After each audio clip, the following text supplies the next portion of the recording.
इराणकडून भारताच्या 2 तेल जहाजांना होर्मुझ सामुद्रधुनीमधून प्रवासाची परवानगी. रॉयटर्स वृत्तसंस्थेची माहिती. इराणच्या राजदूतांनी होर्मुझवरील प्रश्नावर सकारात्मक प्रतिक्रिया दिली होती.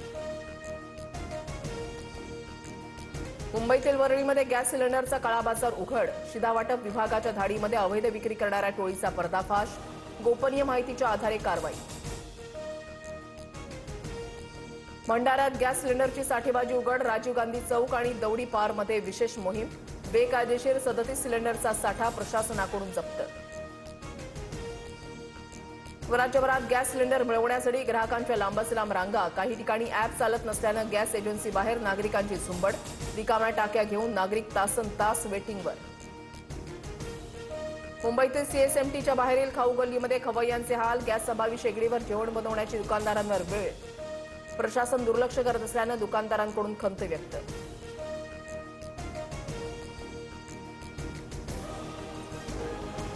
आखाती युद्धाचा गॅसनंतर भाजीपाला मार्केटलाही झळा. पंढरपुरात मागणी घटल्यानं केवळ 10%च भाज्यांची विक्री. मार्केटमध्ये शुकशुकाट. उरलेला माल फेकून देण्याची वेळ.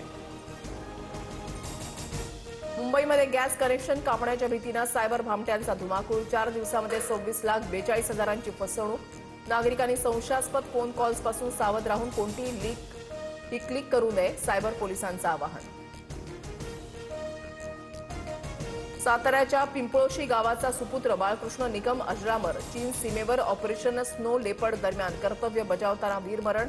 थोड्याच वेळात शासकीय इतमामात अंत्यसंस्कार होणार. पुण्यामध्ये उन्हाचा चटका वाढला. तापमानाचा पारा 37 अंशांवर. उन्हाचा कडाका आणखी वाढण्याची शक्यता. पश्चिम विदर्भावर पाणी टंचाईचं सावट. अप्पर वर्धा धरणामध्ये 57% जलसाठा शिल्लक. बुलढाण्याच्या खडकपूर्णा प्रकल्पात केवळ 34% साठा.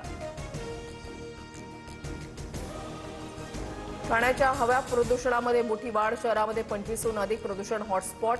हवा गुणवत्ता निर्देशांक 269 पार. धूळ आणि धुरामुळे नागरिकांचं आरोग्य धोक्यात.